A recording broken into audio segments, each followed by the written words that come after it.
Welcome to the dialogue on perspectives on society after COVID-19, jointly organized between the University of Tokyo and the Australian National University. My name is Shiori SHAKUTO, and I'm a project assistant professor at Tokyo College of the University of Tokyo. I received my PhD in anthropology at the ANU, and I'm very happy to be able to moderate today's partnership dialogue between the University of Tokyo and the ANU. This session is about Indigenous policies in post-pandemic society, and we have here two leading experts in the field from each university. It is my great pleasure to introduce them today. Dr. Michael Rollinghoff is a postdoctoral fellow at Tokyo College of the University of Tokyo. He's a historian and a specialist on trans-colonial discourses and policy imposed on Hokkaido's indigenous Ainu people during the early Meiji period. He's particularly interested in the doctrine of terra nullius and efforts by Japanese and Euro-American colonialists alike to de-indigenize Hokkaido's indigenous Ainu people. Before coming to Tokyo, he completed his PhD at the University of Toronto. Welcome, Michael, and it's a great pleasure to see you here today. Thank you so much. Lovely to be here. Okay, I will next introduce Dr. Frances Markham. Dr. Markham is a research fellow at the Centre for Aboriginal Economic Policy Research at the Australian National University. He's a human geographer and carried out research on lands reclaimed by Aboriginal and Torres Strait Islander people under native title and various land rights regimes. His research seeks to examine the extent, location, and economic potential of these returned lands. He has also undertaken research on Indigenous population, change, and mobility. It looks like both of you have a lot of research interests in common, and I look very much forward to your dialogues on these important issues today. We will have each of you to start by perhaps introducing your research in this area, followed by discussion. On this note, I would like to invite Dr. Rollinghoff to kickstart the conversation.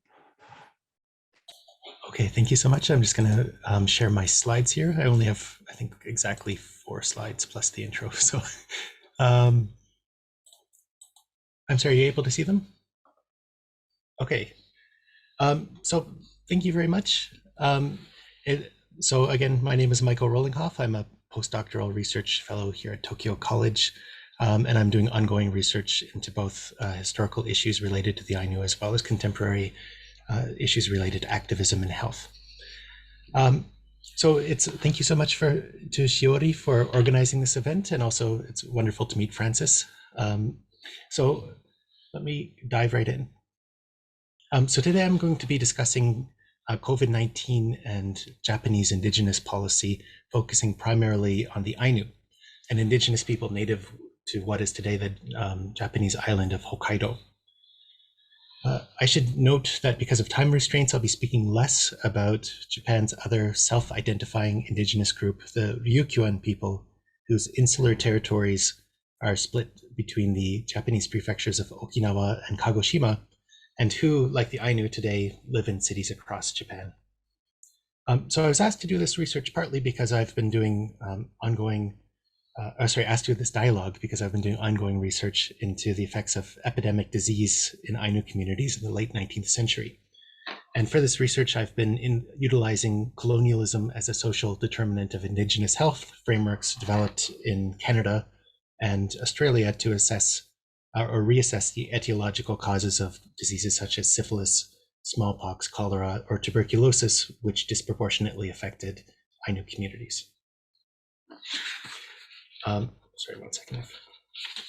And following the global spread of COVID-19, we've seen heightened academic engagement with colonialism as a social determinant of health frameworks, as well as greater popular interest in how the legacies of colonialism affect indigenous people's health.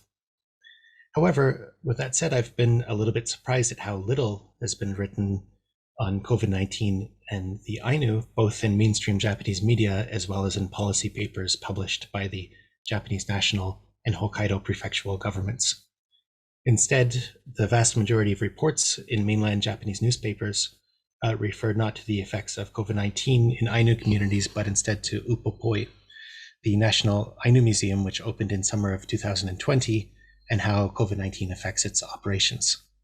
I'll return to this in a moment. Other reports produced for Japanese or Anglophone readers tend to focus on things like Ainu prayers aimed at staving off COVID-19, understandings of disease in Ainu folklore, former Prime Minister Suga Yoshihide's public use of a mask embroidered with an Ainu pattern, and the subsequent popularity of these masks across Japan, with one Ryukyuan critic tweeting that the Ainu are being used as a shield against COVID-19. So in other words, reports in mainstream media are heavily focused on Ainu religious or spiritual responses to COVID-19, which are often exoticized and sometimes framed as quote unquote traditional, with very little focus on, for example, how COVID-19 may concretely be impacting Ainu communities. And even if COVID-19 is, at least temporarily, on the wane in Japan, this inattention, I believe, is worrying, given longstanding concerns within the Ainu community over health and poverty being a key determinant of health. So a recent survey conducted by the government of Hokkaido in 2017, for example, shows that health is the largest single source of anxiety for the majority of Ainu. In a ranked survey, 68.9% of self-identifying Ainu respondents expressed concern over their health, followed by anxiety over poverty and economic instability, as expressed by 45.3% of respondents. The same survey showed that 27.1% of Ainu respondents described their lives as very difficult, lives as in livelihoods, followed by 47.8% who described experiencing at least quote unquote some difficulties, meaning that upwards of 75% of Ainu experience at least some economic difficulty, with only 1% of respondents describing themselves as affluent. While these statistics are subjective and are based on self-identifying Ainu only, they contrast sharply with, for example, a national survey conducted by the Hakuhodo Institute for Life and Learning think tank, which found that in 2020, 56.5% of Japanese respondents felt anxious about their health. And moreover, a Nomura Research Institute survey in 2019 found that 2.3% of Japanese households are defined as affluent. Meanwhile, Japan has a national poverty rate of 15.4. So while more research is certainly needed, these statistics at least suggest that there's a significant gap between Ainu and majority Japanese populations and experiences of health and poverty. Combined with the impact of both geographic marginalization as well as social marginalization experienced by many Ainu, there is, I believe, reason for concern over Ainu health and well-being, including, though certainly not limited to, COVID-19. As far as I've seen, the longstanding concerns of the Ainu community over health is largely unaddressed in policy papers related to the Ainu and COVID-19. As I mentioned, at both national and prefectural levels, these papers focus overwhelmingly on the effects of COVID-19 and Upopoi, the aforementioned National Ainu Museum, as well as other touristic activities, mainly aimed at mainlanders. And it should be stressed that Upopoi is a national Ainu museum, and that while there are many Ainu who are employed there, Upopoi policy is not, strictly speaking, Ainu policy at all, but tourism policy. Not just at Upopoi, but across Hokkaido, many Ainu are today employed in the tourist industry. And Ainu-focused tourism has its roots in both Japanese and European ethnic sightseeing in the late 19th century, while the wider tourist industry in Hokkaido has its roots in the tourist boom in the 1960s. And tourism has only intensified and become a much more significant part of Hokkaido's economy in recent decades, with large numbers of Chinese, Taiwanese, Korean, and Australian tourists coming in. And however ambivalent Ainu communities may be about their place in the tourist trade, tourism supports the livelihoods of many Ainu families. Historically, many Ainu entered the tourist industry specifically because of the marginalization of their communities in settler society. and following the Japanese dispossession of their land and resources, the land and resources which they long had depended on to maintain their livelihoods. And still today, autonomous Ainu resource collection on Crown land, including unlicensed fishing, remains strictly banned and actively policed, which has become a matter of increasing controversy in the last few years. And while colonization historically led to poverty and disease in many Ainu communities and forms the basis of health inequities today, the reliance on tourism has in turn left many Ainu families more vulnerable to the economic effects of COVID-19 as well. With international tourism having ground to a halt, the national government instigated the so-called Go-To domestic travel campaign to support Japan's restaurant and hotel industries, including those in Hokkaido. However, this has corresponded to surges of COVID-19 nationwide, though particularly in Hokkaido and Okinawa. Both prefectures consistently rank in the top 4 in Japan for the highest infection rates as well as the highest mortality rates. Okinawa, also home to large American military bases, made headlines last summer for having amongst the highest infection rates in the world.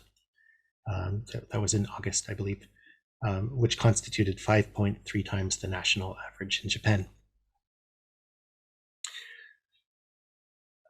Finally, while recognizing the Ainu as an indigenous people in 2019, and while having voted for and adopted UNDRIP in 2007, the Japanese government does not formally count the Ainu as a statistically distinct population today, nor does it recognize the Ainu as a nation or a group of nations with any degree of sovereignty over their own unceded territories.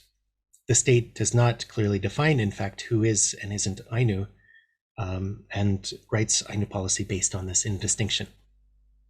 I should be careful to stress that Ainu self-recognition of indigenous nationhood does not necessarily require the recognition of the Japanese government to be legitimate.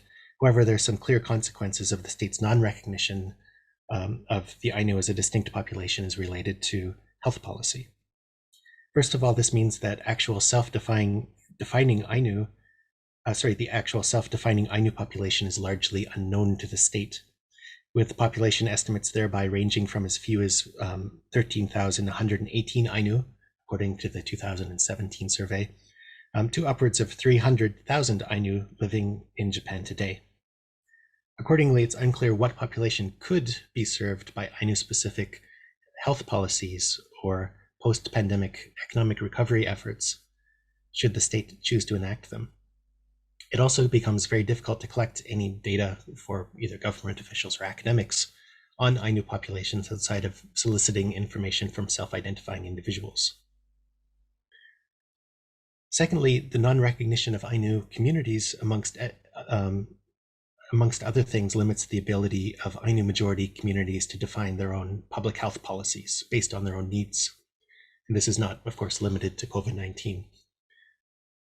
Notably, indigenous communities which have the legal capacity to define their own public health measures in Canada have been shown to have significantly lower cases of COVID-19 transmission, even in comparison to surrounding settler communities.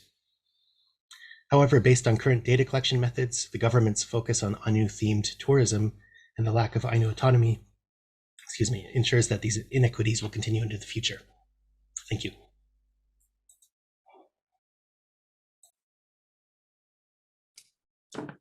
Thank you so much, Dr. Rollinghoff, for your excellent presentation. I thought that the symbolism with which you started your presentation of former Prime Minister Suga wearing a mask with Ainu imageries as shielding the country from COVID-19 was such a powerful one. As you mentioned, how Go-To campaign, the economic campaign, had devastating effects on the health of Hokkaido populations and the indigenous Ainu population. I have so many questions, I'm sure Dr. Markham too, but perhaps we can move on to presentation by Dr. Markham and we can reconvene for more discussions.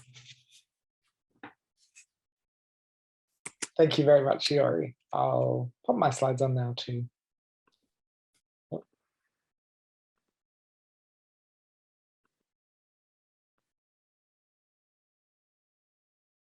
So to complement Michael's terrific presentation, I will also be talking about Indigenous people and post-pandemic public policy in Australia.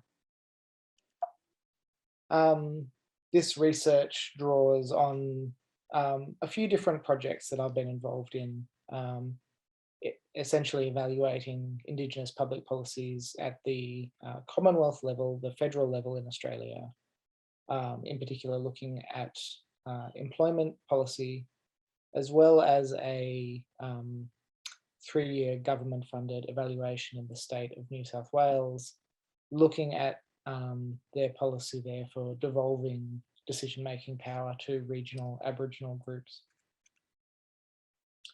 Before I go on, I'd like to acknowledge that I'm joining you today from country that's rightfully owned by the Ngunnawal and Ngambri peoples.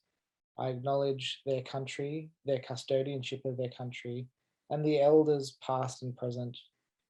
I'd also like to acknowledge the contributions of Aboriginal and Torres Strait Islander people and other Indigenous people to this discussion and this ongoing series of dialogues. So to situate the COVID-19 Indigenous public policy response for an international audience, I thought it useful to take a longue durée approach and think about contextualizing the Indigenous public policy response in the public policy kind of paradigms that have shaped Commonwealth Indigenous public policy, particularly since the second half of the 20th century to today. And it's my contention that in the last 4 to 5 years, we've now entered a new period of Indigenous public policy making, one that is quite contested and quite incoherent, and yet to really settle on a new consensus. And the COVID-19 pandemic falling squarely into that period of confusion is sort of symptomatic of the haphazard approach and unsettled approach to Indigenous public policy in Australia today. So I've developed a bit of a schematization of these Indigenous public policy eras. The period of assimilation and self-determination are quite standard periodizations based on Commonwealth approaches and state and territory approaches to Indigenous public policy. In the assimilation era, which roughly lasted through the 1940s, 50s, and parts of the 1960s, the Australian state took really coercive, controlling approaches to Indigenous people in Australia, with the explicit goal of assimilating Indigenous Australians into the white Australian population. In a, I suppose, reaction to that from 1972, a new policy era began that focused on Indigenous self-determination, drawing on the decolonial struggles around the world in the preceding periods, but inflected to Australia's settler colonial situation. In public policy terms, this focused on a devolution of control in Indigenous public policy to Indigenous-led organisations. And this was an approach that was really spearheaded by an interventionist federal government, which had been empowered through a constitutional referendum several years earlier to make interventions in Indigenous public policy and to take control of that policy away from state governments that were widely perceived to be complacent and racist. This period lasted for roughly 25 years, and with the election of the Howard government, Conservative government in 1996, a period of what we might term colonial reaction began. And this saw Indigenous public policy at the federal level return to a kind of state-controlled focus.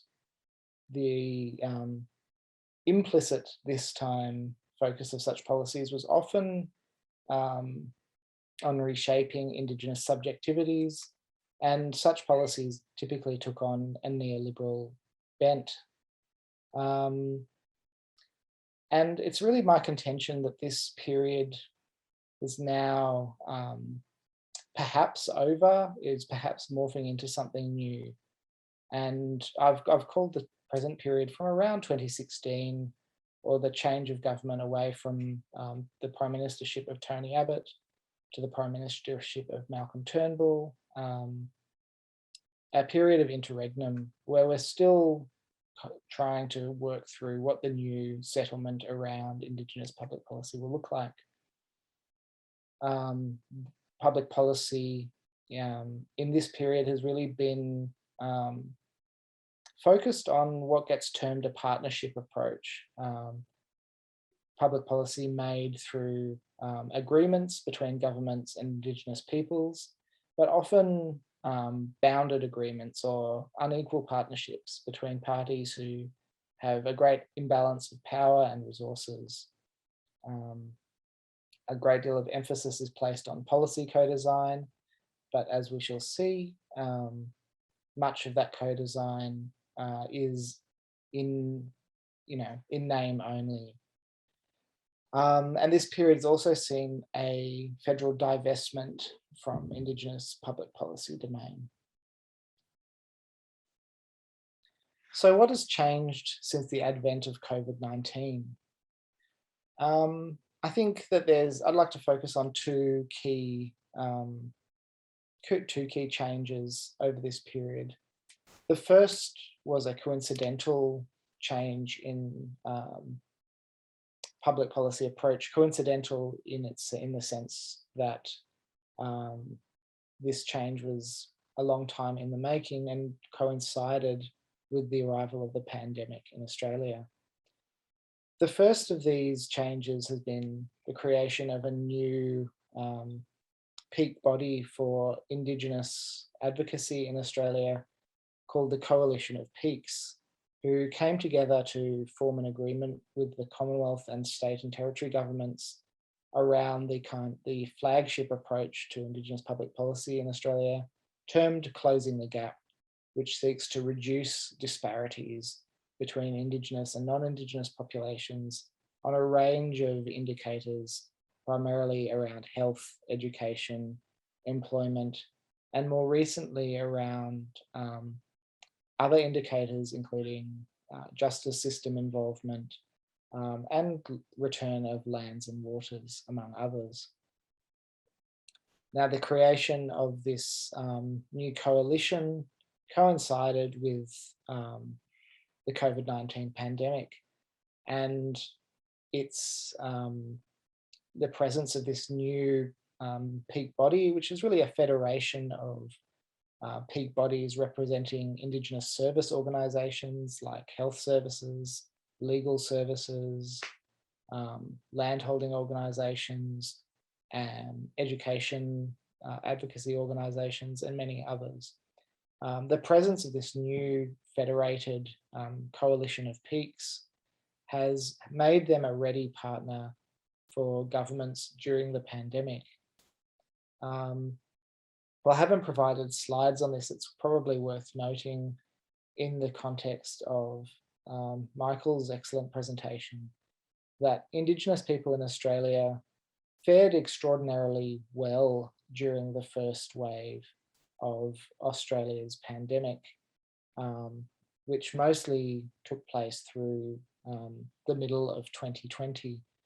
During this first wave, Indigenous people were far less likely to be infected with COVID-19 than the settler population, and thus far less likely to be hospitalised or die from the disease. And this remarkable policy success, which really cuts against the grain of Indigenous public policy in Australia, has really been attributed to the self-organising efforts of Indigenous organisations. Indigenous organisations led a very successful public health messaging campaign to Indigenous populations around the need to self-isolate, stay indoors, and the various social distancing and hygiene measures required to contain the disease. What's perhaps slightly less frequently noted is that the Indigenous population of Australia is very young, with a median age of around 23, which has also been a protective factor when it's come to COVID-19. In the more recent second wave of COVID-19, which Australia is now experiencing and hopefully coming to the tail of, these efforts have proved less successful. And this is really hinged on a slow vaccine rollout to Australia's Indigenous communities. And it's really, I think, demonstrated the limits of this partnership approach when it's come to COVID-19. While the CEO of the Coalition of Peaks, a very experienced Commonwealth bureaucrat, Pat Turner, has insisted that the public health and social distancing measures should not be lifted until Indigenous communities are close to 100% vaccinated. These demands have more or less been ignored by the governments who have, while responding in a laggardly way to Indigenous vaccination needs, have really focused their policy on the non-Indigenous population. The second thing that has changed since COVID-19, and this is the focus of some of my own research, has been the government's economic response to the pandemic. In Australia, we saw a deep, sharp recession that kicked off due to, primarily due to lockdowns and the policy enforced closure of businesses in Australia from March 2020 onwards. Now that lockdown particularly impacted on Indigenous workers. This uneven impact of the recession stems from two main sources. It stems from the preponderance of Indigenous workers, or overrepresentation of Indigenous workers rather, in insecure work where they can be easily fired. It also arises from the overrepresentation of Indigenous workers in industries where work must be done face-to-face rather than office work and other white-collar work, which has largely been able to continue on during lockdown while workers stayed at home. As you can see from this graph, this resulted in around 40% of working age Indigenous people receiving either unemployment or parenting or student payments during the pandemic. And these figures are, I believe, from June 2020. This figure is substantially higher than the non-Indigenous working age population, where these numbers remain below 15%. And so we can see that Indigenous workers were really hard hit by the recession. On the flip side of this, what's been less well appreciated and what perhaps came as a surprise to many was a temporary shift in government response to welfare policy. And so the last 30 years in Australia has really seen the slow and steady retrenchment of the welfare state, in common with the experience in the United States and many other OECD countries. And this is essentially meant that welfare payments have become lower and meaner, and that increasingly onerous workfare, or known as work for the dole in Australia, obligations have been placed on benefit recipients, meaning that in order to receive social security payments, often quite onerous and poorly paid work must be done by welfare recipients. Indigenous people have been, even before the pandemic, overrepresented among the ranks of the unemployed. And so when COVID-19 hit, they were overrepresented amongst the beneficiaries of a temporary turnaround in state welfare policy. Instead of this miserly retrenchment of the welfare state, for around a year from April 2020, we saw the effective doubling of the rates of unemployment benefits in Australia. And this had really remarkable outcomes for many Indigenous people, particularly in very remote Indigenous communities where there are few jobs available, and thus many people are participating in unemployment programs. So you can see from this chart on the right that in 2019, prior to the arrival of the pandemic, around 25% of Indigenous working age people were receiving a payment that would make them eligible for essentially doubling their income once the virus hit. And in some parts of remote Australia, that was as high as 38% of the working age population. And so for these highly cash impoverished, very remote communities, the COVID-19 pandemic proved to be a real boon in terms of the boost in incomes that were received broadly across the community, that flowed on to remarkable poverty alleviation in terms of things like access to basics like food even. At the same time, the mutual obligation requirements on these working age payments was paused. And this policy experiment proved hard to unwind. Subsequently this year, it was announced that the Work for the Dolls scheme, known as the Community Development Program, will be discontinued, and that the mutual obligation requirements that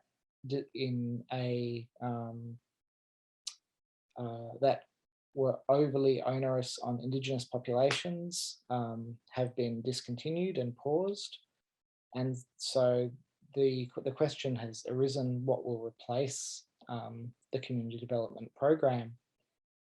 And to return back to the framing of this presentation, we can see that there's a real split in terms of amongst Australia's two dominant political parties in terms of what will replace remote work for the dole.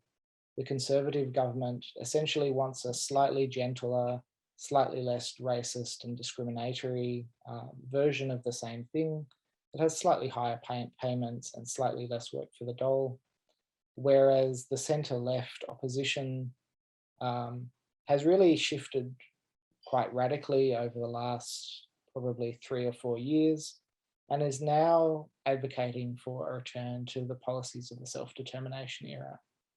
Now, both of these major parties emphasise that such a policy should be co-designed, but what that means and how much power should be ceded, who should be co-designed with, and in what way, remains highly contested.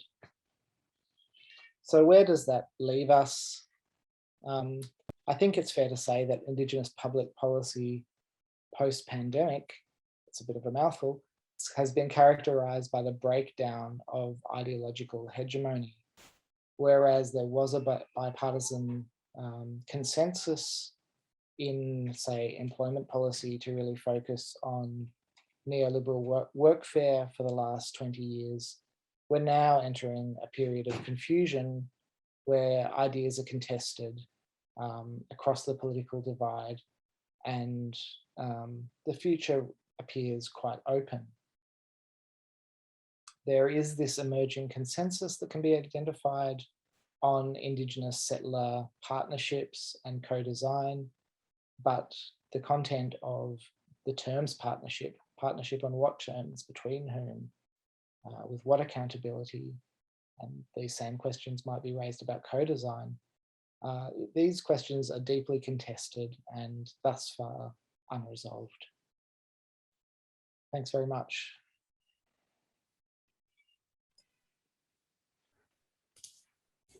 Thank you so much, Dr. Markham, for an amazing presentation as well.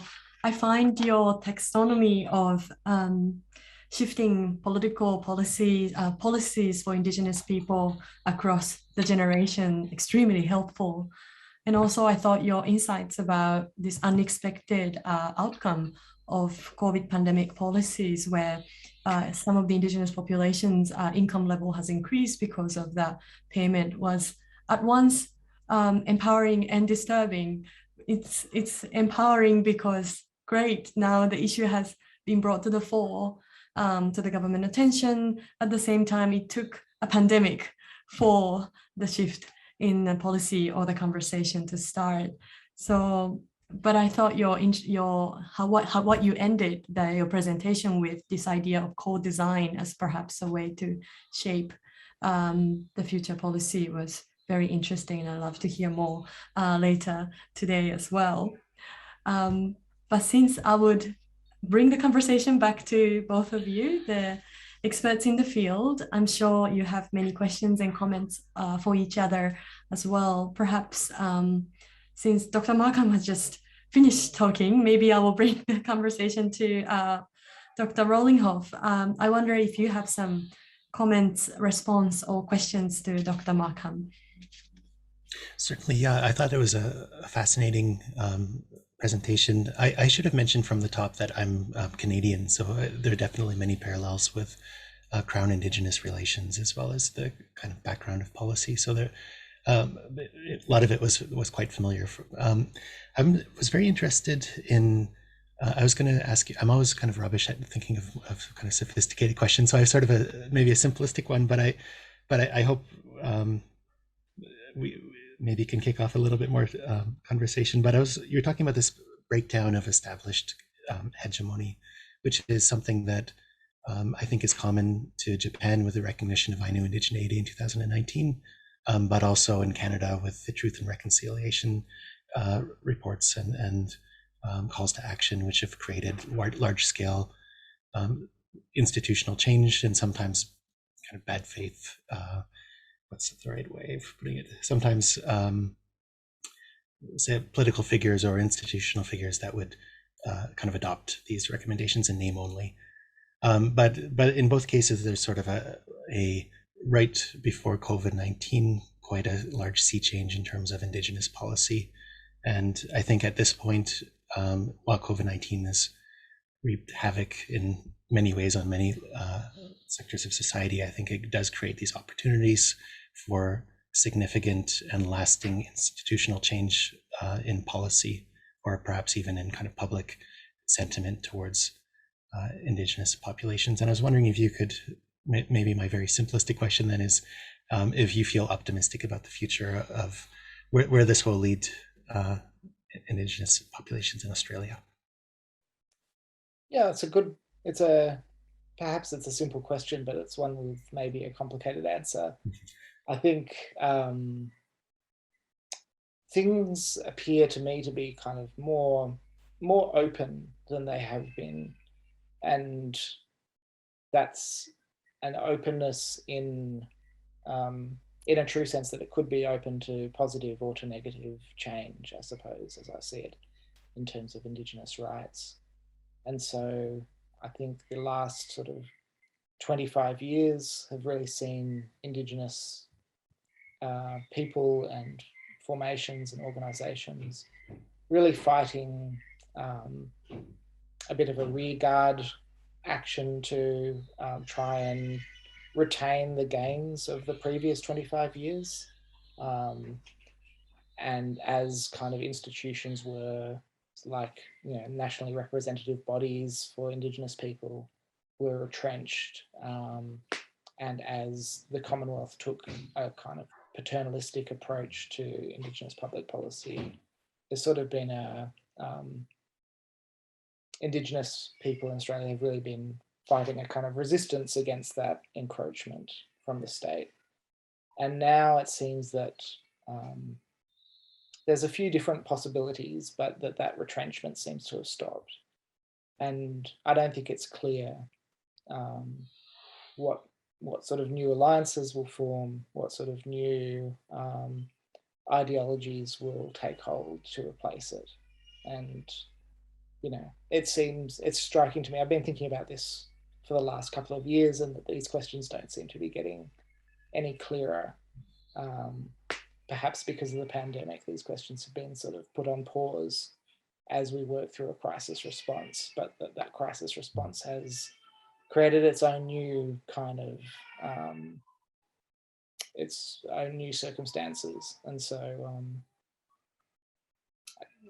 to answer, I guess, yes, I'm optimistic, but it's a cautious optimism, I suppose, and that there's, you know, considerable scope for a more reactionary type approach to, again, sort of take hold, I suppose.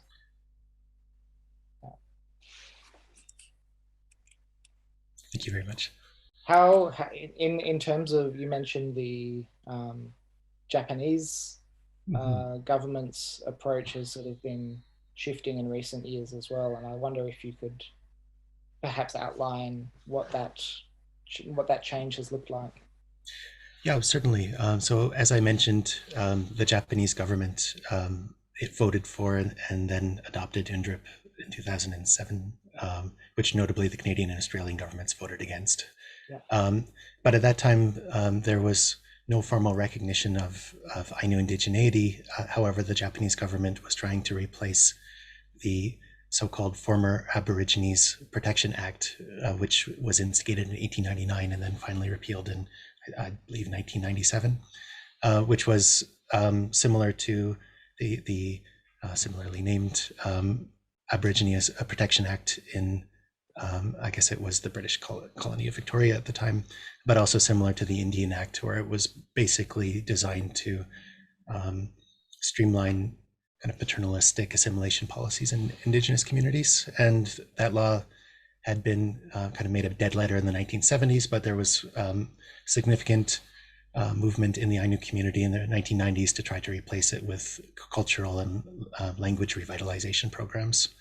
So the with the Ainu policy promotion ordinance in, I think it was 2019, the government officially instigated programs towards cultural revitalization, but that, as I was sort of hinting at, based strictly on this kind of framework of traditional Ainu culture, or kind of pre-colonial or pre-contact Ainu culture, which is its own kind of kettle of fish, a different kettle of fish, as we say. But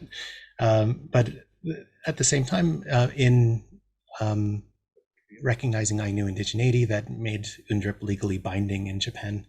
So if I were to ask myself maybe the same question, if I feel optimistic, I think that the Ainu are collectively in a much stronger legal position, particularly in relation to international law.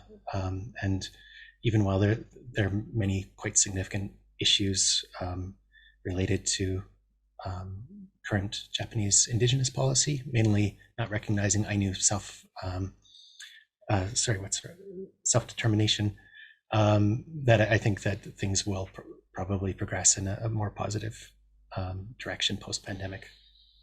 I should, just to add one more thing, is the former Prime Minister Suga, who I mentioned earlier, is wearing a mask with an Ainu design. He was largely in charge of the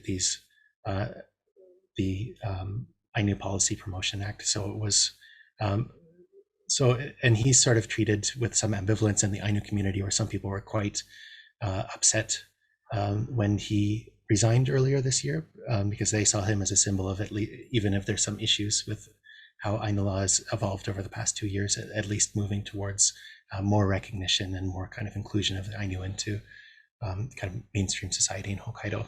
So there is some trepidation as to where things will go, certainly in the next year or so. Right now, we're in an election cycle in Japan, so where will things stand post-election? But I think there definitely is room for optimism. So I suppose this has made me wonder, what are the implications of UNDRIP being legally binding in Japan? As like Australia has given lip service to UNDRIP and adopted it, but without ratifying it into law, which effectively makes it a statement of good intentions with no weight. Yes, very similar to Canada in that regards, I believe. But in Japan, for example, self-determination or the ability of the Ainu to create a kind of national body within Japan with its own membership, land rights, fishing rights, and rights to religious freedom, which are all enshrined in INDRIP, are currently kind of the major points of contention, where they're not being recognized, or at least Ainu activists say they're not being recognized by the government of Hokkaido or the Japanese national government. But these are all issues which kind of predate COVID just barely, following the 2019 formal recognition of the Ainu, but there's ongoing activism which is largely continued online surrounding, for example, the repatriation of Ainu human remains which, from Upopoi. They were stored at the museum following its opening in 2020, and which has become kind of a flashpoint of Ainu sovereignty. And that's kind of an ongoing debate is maybe not the right word, but a major point of contention, and the government has remained quite firm that they want to kind of maintain possession of these remains through Upopoi, which is again a public institution. So that the kind of the repatriation of those remains, as well as fishing rights in Hokkaido today, are both major flashpoints where I think Ainu assertions of sovereignty are being expressed. Is there legal recourse, I suppose, is my question? Yes. So even before 2019, there were successful cases of litigation against the state by, I guess, non-governmental Ainu groups, formally speaking. Many of these groups have continued to basically continued unabated since then.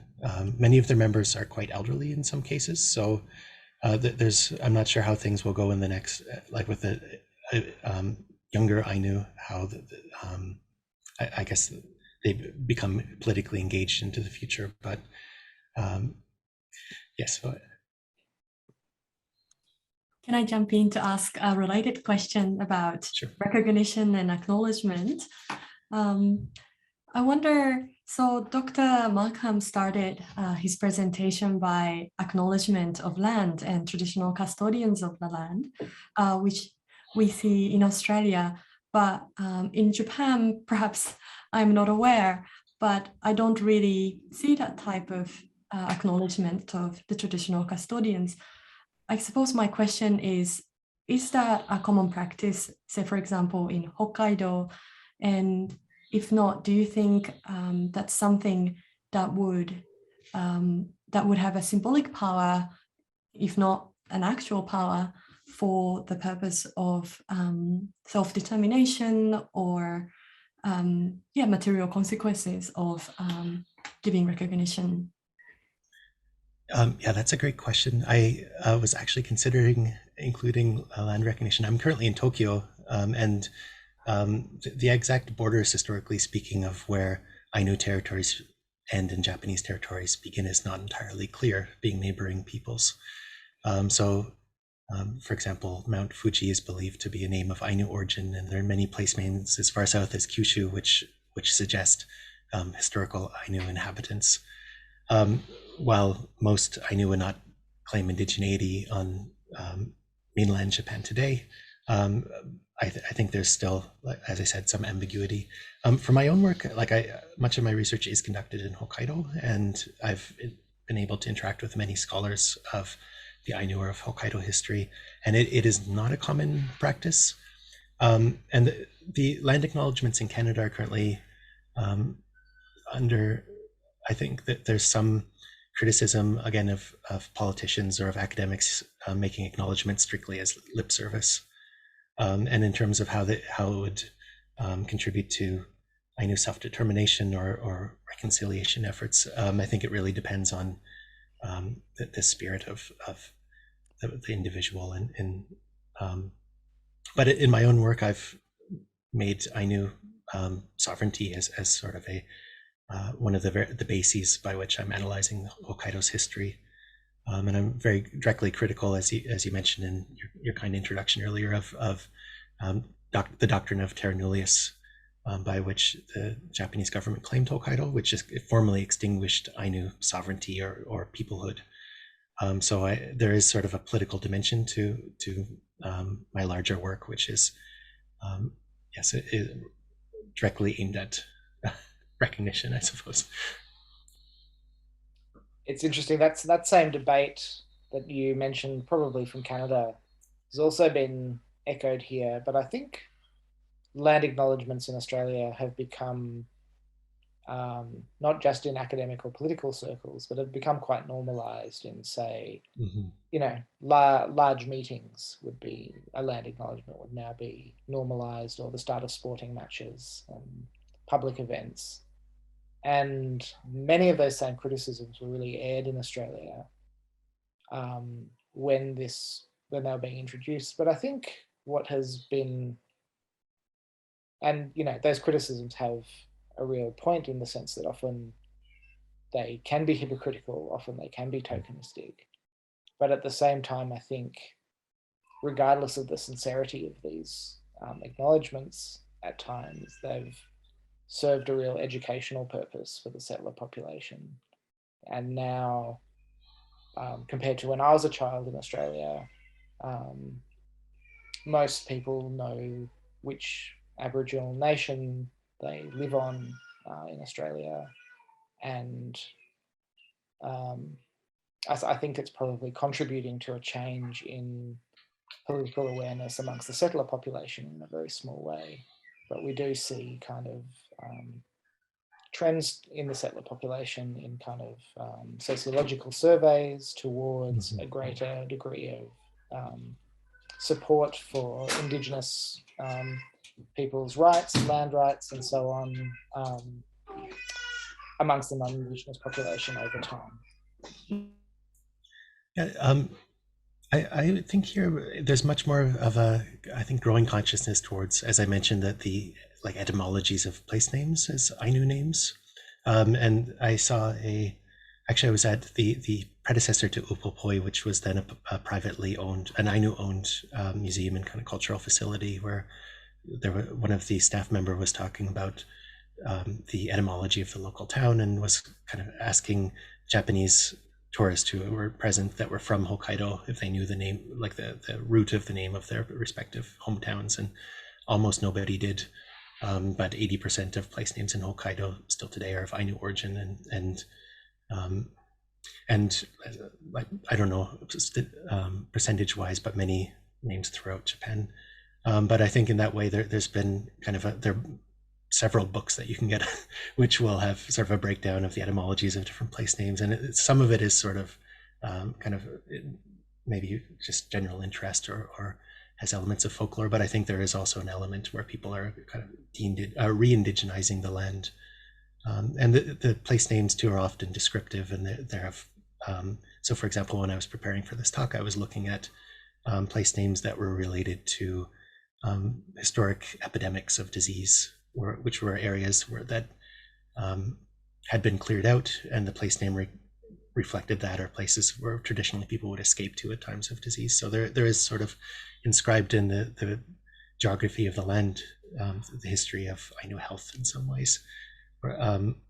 So I think I certainly agree that land acknowledgements would definitely be, all things considered, a positive thing, or like maybe a positive development in Japan. But I think there is some movement in that direction through different means already. Thank you. I might ask Dr. Markham as well. I know you mentioned towards the end of your presentation that this idea of co-design is highly contested. I wonder, what do you think personally would be an ideal way to pursue co-design? Yeah, so I've been sort of mulling this question over lately, because it's become,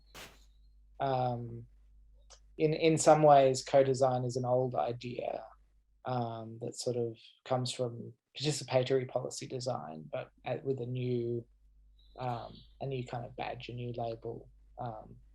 So in some ways it's very familiar.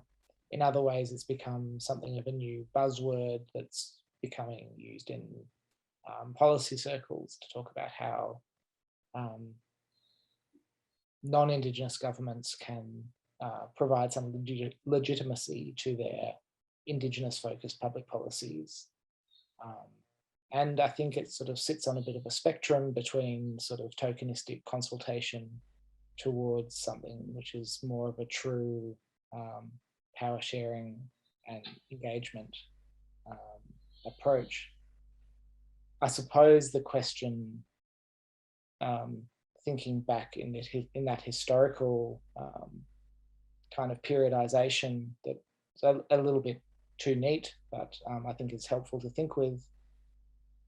I think what's clear is that co-design is a structure of policymaking which isn't a structure focused on devolution of power. It's a structure to do with sharing decision-making, and as it's currently instantiated, that's sharing of decision-making on the terms of the settler government or governments. And so my own perspective is perhaps one of, I suppose, critical suspicion of this new term, but that it does contain potentiality, and it's certainly it does cede more power to Indigenous peoples than the previous sort of central government driven policy approach that we've been enduring through for the last 20 years or so. So an ambivalent answer, I suppose, but it's an ambivalent question. Thank you so much for your answer to an ambivalent concept, but I think it definitely clarified lots of questions around that ambivalent term. Yeah, the time has passed really quickly. Would you like to have some comments or last questions? If not, I can take the chair's prerogative to ask the last question. So I'll leave it up to you. Okay. All right. So my last question is, what do you think is the value of comparative research?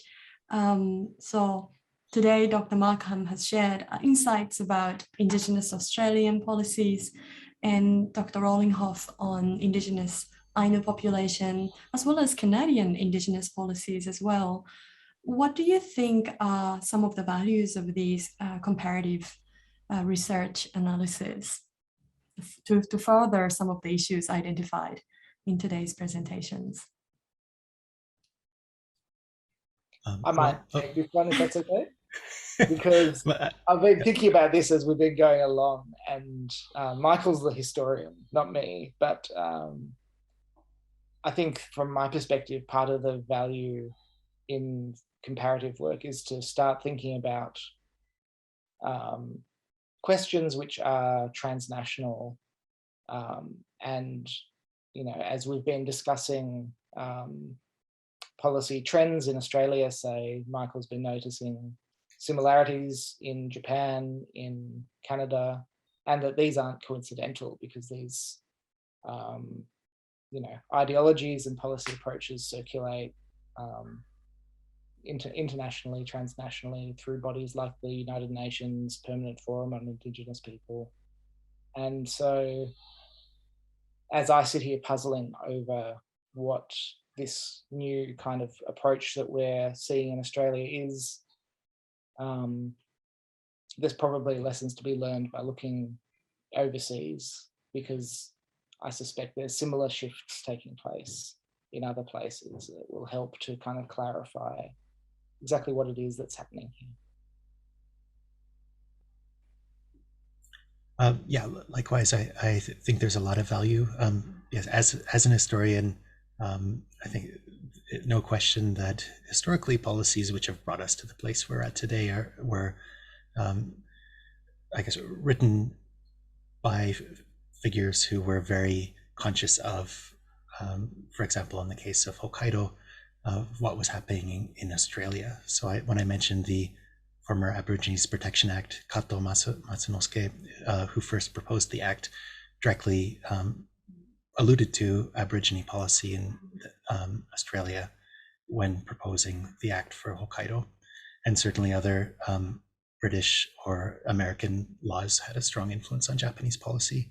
And while a lot of time has passed since then, and there various countries have kind of forked that into sometimes quite starkly different directions, such as the case of Australia and Japan today, I think that being able to take a comparative approach really, I think, helps explicate some of those similarities, and certainly, I guess the kind of longue-durée nature of colonial policies, which continue to have sometimes quite stark impacts on Indigenous peoples today. Thank you so much for your excellent responses and very interesting dialogue today. I think with that note, I would like to wrap up today's dialogue. And I'd like to thank you, both of you, for your wonderful insights and for taking the time away from your busy schedule to participate in today's dialogue and the important conversations about Indigenous policymaking in the post-pandemic era. Thank you so much. Thank you so much. Thank you. It's been a pleasure to spend this hour with you both. Likewise.